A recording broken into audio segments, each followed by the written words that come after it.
जय श्री गणेश दोस्तों, कैसे हैं आप लोग। हमारी आज की कहानी है संस्कारी बहू।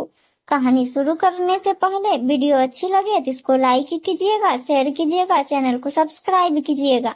शुरू करते हैं आज की कहानी। सलोनी ब्याह करके अपनी ससुराल पहुंच गई थी। ससुराल पहुंचते ही अपने माँ के दिए हुए संस्कारों के अनुरूप घर के सारे लोगों के छोटे बड़े सारे काम करके उनके दिल में जगह बनाने में जुट गई थी। उसकी माँ का कहना था कि अगर तुम्हें अपने ससुराल में एक अच्छी बहू बनना है तो सबके दिलों में जगह बनानी पड़ती है। सबकी मान मर्यादाओं और उनकी जरूरतों की ख्याल रखना एक अच्छी बहू का धर्म होता है। वैसे तो सलोनी एक आजाद ख्यालों की लड़की थी, लेकिन शादी के बाद एक बहू का धर्म भी तो निभाना था। वह अपने सोच और ख्यालों को कुछ दिनों के लिए किसी तिजोरी में बंद करके रख दी थी। पूरे दिन सिर पर घूंघट लिए घूमती थी और हाथों में भरी भरी चूड़ियां खनकाती हुई पायल पहनकर पूरे दिन घर का हर काम करती रहती थी। घर के हर सदस्य से उनकी पसंद का खाना पूछना बनाना उसके आदतों में शुमार हो गया था। ऐसा करके धीरे धीरे वह सबकी लाडली बहू बन गई थी। अब तो सलोनी की इस संस्कारी बहू वाले कैरेक्टर की चर्चा पूरे मोहल्ले में होने लगी।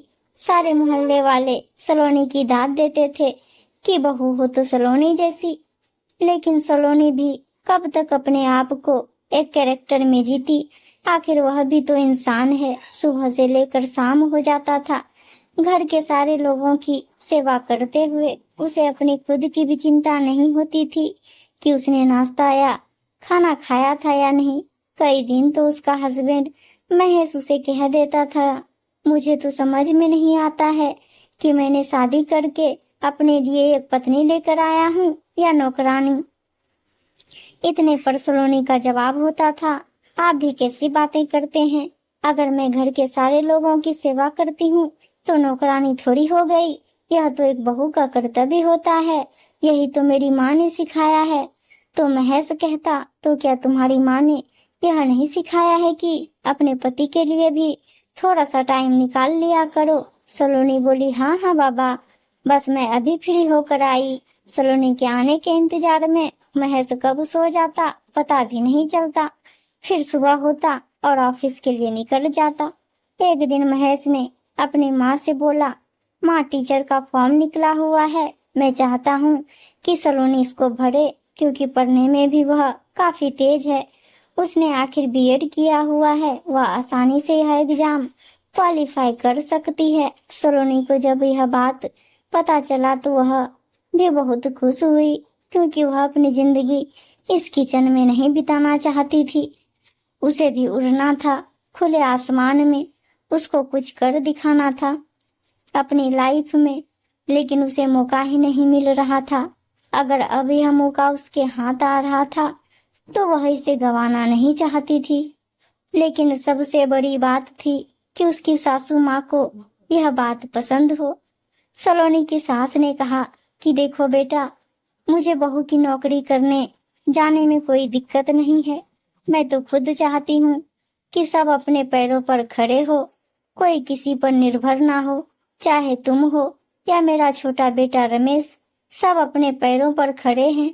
लेकिन सोचो, अगर बहू नौकरी करने लग जाएगी, कल को तुम्हारे बच्चे होंगे तो उनकी देखभाल कौन करेगा।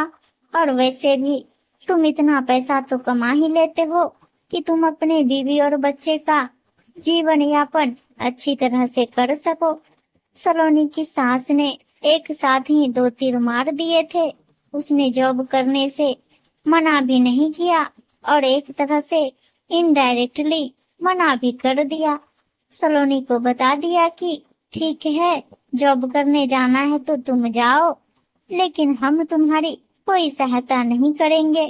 कल को तुम्हारे बच्चे होंगे तो तुम उसे खुद देखना। घर का भी काम तुम्हें खुद ही करना पड़ेगा।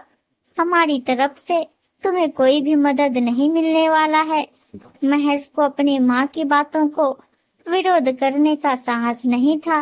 वह बचपन से ही अपनी माँ की हर बात सर आंखों पर लगाता था, क्योंकि महेश के बापू नहीं थे और उसकी माँ ने बहुत मेहनत करके आज महेश को इस लायक बनाया कि वह सरकारी जॉब कर रहा था। महेश ने बोला, ठीक है माँ, आपकी जैसी इच्छा। मैं तो सोच रहा था कि सलोनी जॉब कर लेगी तो इसका भी मन लग जाएगा और घर में 2 पैसे भी आ जाएंगे। सलोनी ने भी अपने मन को समझा लिया था कि अब उसकी जिंदगी यही है। जितना उड़ना था वह उड़ लिया। उसे समझ आ गया था कि वह जितना भी कर ले ससुराल कभी मायका नहीं बन सकता है और ना ही सास कभी माँ बन सकती है।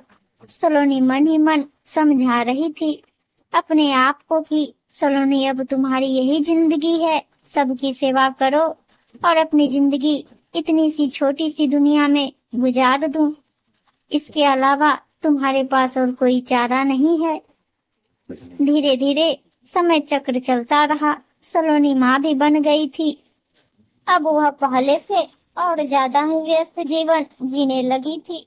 बच्चों के लालन पालन, सच में उसके पास अब इतना समय नहीं होता था कि वह कुछ और करने के बारे में भी सोच सके। कुछ दिनों बाद ही सलोनी के छोटे देवर की शादी होने वाली थी। सलोनी को ऐसा लगा कि चलो छोटी देवरानी घर पर आएगी तो उसे घर के कामों से मुक्ति मिलेगी और वह फिर से कुछ अपने लिए और अपने बारे में सोच पाएगी।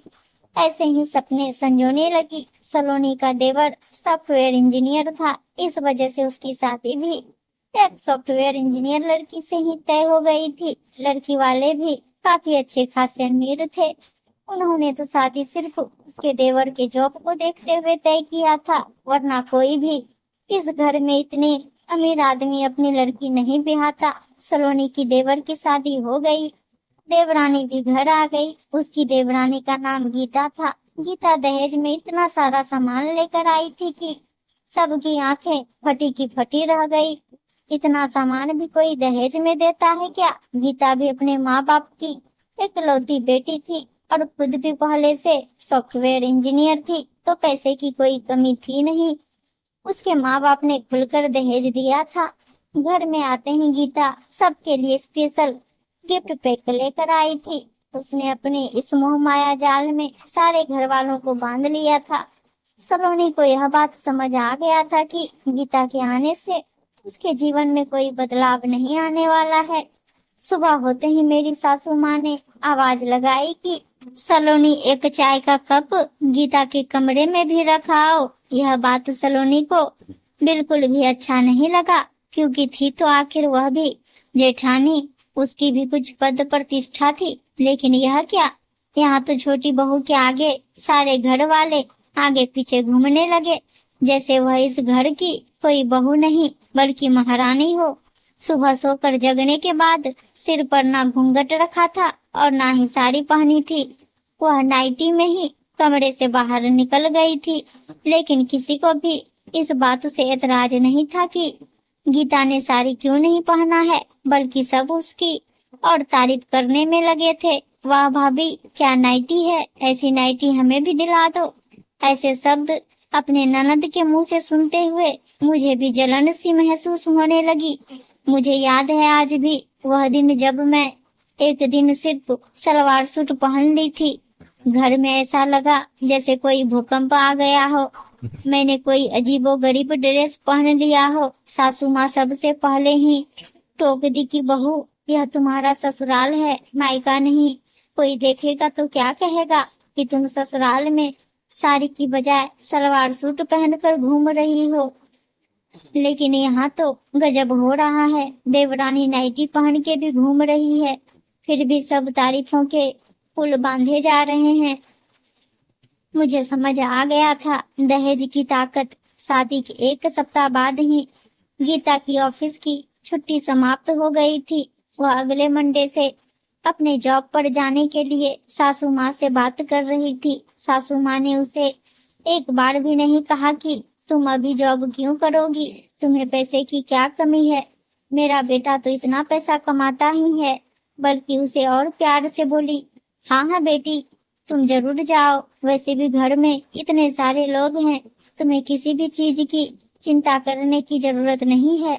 और हाँ, नाश्ता और लंच में जो ले जाना हो वह सलोनी को बता देना, वह तुम्हारे लिए तैयार कर देगी। सलोनी ऐसा देखकर मन में यही सोच रही थी कि क्या यह वही मम्मी है।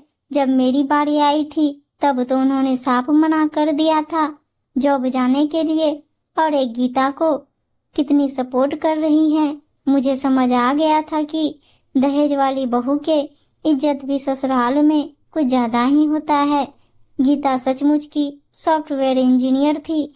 वह दिमाग से इतना तेज थी कि मम्मी को प्यार से हर बात भी मनवा लेती थी और उनको पता भी नहीं चलता था। गीता जींस टॉप पहनकर अपने ऑफिस जाने के लिए तैयार होकर जैसे ही कमरे से बाहर निकली, सबने उसके तारीफों के पुल बांध दिए। सलोनी की सास ने आवाज लगाई, बहू गीता का लंच पैक हो गया क्या? जल्दी से दे दो, देर हो जाएगा जाने में। मैंने भी बिना कुछ सोचे समझे आदर्श बहू की तरह लंच बॉक्स गीता को दे दिया। गीता बोली, थैंक यू भाभी, आप इतना सपोर्ट करती हैं मुझे। भगवान करे सबके जेठानी ऐसी ही मिले। वह अपने सास को पैर छूने के बजाय गले मिलकर चली गई। सासू माँ ने भी कुछ नहीं कहा कि इतना कहा, उसके जाते वक्त की बहू हो तो छोटी बहू जैसी लगता ही नहीं है कि वो अपने ससुराल में है। सलोनी को बिल्कुल समझ नहीं आता कि वह जो भी करती हैं सबको उसमें एक संस्कारी बहू की गुण चाहिए, और यह गीता तो सब काम भी कर लेती है और इसे कोई प्रॉब्लम भी नहीं। शाम को ऑफिस से भी लेट नाइट ही आती थी। बस आते वक्त बाहर से कुछ खाने पीने की चीजें खरीद कर ला देती थी। उसी से घर वाले खुश हो जाते थे। मैंने भी अब ठान ही लिया था कि मैं कोई इस घर की नौकरानी नहीं हूँ जो सबकी सेवा खातिरदारी करती रहूं। मुझे भी हक है जीने का, कुछ अपने मन की करने का। एक दिन डिनर के समय मैंने आखिर अपने सासू माँ को बता ही दिया था कि देखिए सासू माँ, गीता को आए हुए अब 6 महीने से ज्यादा हो गए। इसे अब घर के भी काम कुछ तो करना चाहिए। गीता उसी समय तुरंत बोली, भाभी आपने एक बार भी बताया क्यों नहीं कि आपको किचन में तकलीफ होती है। मुझे लगा आपको अच्छा लगता है, इस वजह से मैं आपको डिस्टर्ब करने के लिए किचन में नहीं आती थी। ठीक है, शाम को कल से सबके लिए डिनर हम ही बनाएंगे। गीता ने उस दिन तो अपनी वाहवाही लूटने के लिए यह बोल दिया था कि अगले दिन वह डिनर खुद ही बनाएगी, लेकिन वह आज तक अपने लिए कभी चाय तक नहीं बनाई थी। वह सबके लिए खाना क्या बनाएगी। रात को सोते वक्त अपने पति से कहने लगी कि देखो, मैंने बोल तो दिया है कि कल से डिनर बनाऊंगी, लेकिन तुम्हें तो पता है कि मुझे तो चाय भी नहीं बनाने आता है। तुम कल ऑफिस से जल्दी घर आ जाओगे और किचन में मेरी मदद करोगे खाना बनाने में। गीता के पति ने बोला, हाँ ठीक है, मैं आ जाऊंगा। अगले दिन शाम को किचन में गीता और उसका पति खाना बनाने में लगे हुए थे। तभी सासू माँ ने आवाज दी, बेटे तुम किचन में क्या कर रहे हो? खाना बनाना औरतों का काम है, तुम बाहर आ जाओ। इतना सुनते ही गीता के होश ठिकाने आ गए थे कि अगर उसका पति नहीं रहेगा तो इतने लोगों का खाना कैसे बना पाएगी। गीता परेशान होकर किचन में इधर से उधर घूम रही थी। सलोनी दूर से ही सारा नजारा देख रही थी और मन ही मन मुस्कुरा रही थी। अब आया उठ पहाड़ के नीचे, लेकिन उससे भी रहा नहीं गया। सलोनी के अंदर के संस्कारी बहू आखिर जाग ही गया। वह किचन में आकर गीता को बोली, चलो मैं भी तुम्हारे साथ हाथ बटा देती हूँ। गीता ने सलोनी को इतना सपोर्ट करते हुए देख गले लगा लिया और बोली कि भाभी सच में आप बहुत महान हैं। गीता को जब यह पता चला, सलोनी को टीचिंग करने का बहुत शौक है, लेकिन वह अपने सास के आगे कुछ बोल नहीं पाती है। गीता ने सलोनी से बोला कि भाभी जरूरी थोड़ी है कि आप स्कूल में ही पढ़ाने जाओ। अपने छत के ऊपर का कमरा तो वैसे ही खाली पड़ा रहता है, उसमें सिर्फ कबाड़ी ही तो रखे हुए हैं। क्यों ना उसे हम साफ सफाई कर दें और आप उसमें ट्यूशन पढ़ाना शुरू कर दो। सलोनी बोली, लेकिन ऐसा मम्मी करने देंगे तब तो। गीता बोली, इस बात की चिंता भाभी आप मुझ पर छोड़ दो, मैं मम्मी को मना लूंगी। अगले दिन गीता अपने सास के बगल में आकर बैठ गई और अपने सास से बोलने लगी कि सासू माँ मेरा सर दुख रहा है, प्लीज थोड़ा सा मालिश कर दीजिए ना। ऐसा देख सलोनी के तो होश ही उड़ गए कि गीता ऐसा कैसे कर लेती है। गीता की बातों को भी सासू माँ मना नहीं कर पाती है। सासू माँ बोली, ठंडा तेल लेकर आओ, अभी कर देती हूँ। बातों में सासू माँ से ऊपर वाले कमरे में मेरे पढ़ाने वाले की बात भी कर दी और वह तैयार भी हो गई। अब मुझे समझ आया कि गीता सासू माँ के पास तेल लगवाने क्यों गई थी। धीरे धीरे गीता ने ससुराल के सारे नियम कायदे कानून भी बदल दिए थे और किसी को कानो कान खबर भी नहीं हुआ। कुछ दिनों के बाद तो गीता ने अपनी सास को भी सलवार सूट पहनाना शुरू कर दिया था, सिर्फ यह बोलकर कि मम्मी जी आप इसे पहनने के बाद कितना खूबसूरत और जवान लग रही हैं। गीता को फैमिली के हर सदस्य का जन्मदिन याद रहता था। वह सबके जन्मदिन काफी अच्छे तरीके से मनाती थी और सबको गिफ्ट देना भी नहीं भूलती थी। गीता ने मुझे बहू और बेटी का फर्क होना समझा दिया था। अब सलोनी को ये भी पता चल गया था कि अगर ससुराल में सास से माँ का प्यार पाना है तो पहले खुद बेटी बनना पड़ेगा। लेकिन सलोनी तो सिर्फ एक संस्कारी बहू बनकर रह गई थी। उम्मीद है दोस्तों कहानी अच्छी लगी होगी और अच्छी अच्छी कहानियां सुनने के लिए चैनल को सब्सक्राइब जरूर कर लीजिएगा। वीडियो को लाइक शेयर जरूर कर दीजिएगा। धन्यवाद दोस्तों।